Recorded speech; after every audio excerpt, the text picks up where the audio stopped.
রাজ্যের বাইরে আলু গেছে 8,43,294 মেট্রিক টন।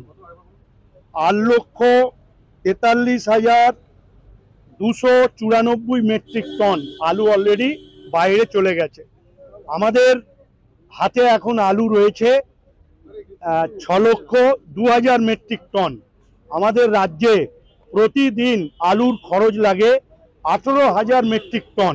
এই 18,000 মেট্রিক টনের মধ্যে 5,000 মেট্রিক টন শুধু কলকাতায় লাগে।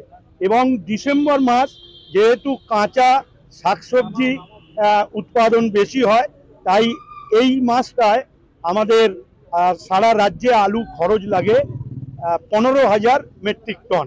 আপনারা জানেন যে দানার ঝড় হওয়ার জন্য, বৃষ্টি হওয়ার জন্য আলু চাষ 15 দিন পিছিয়ে গেছে। অর্থাৎ যে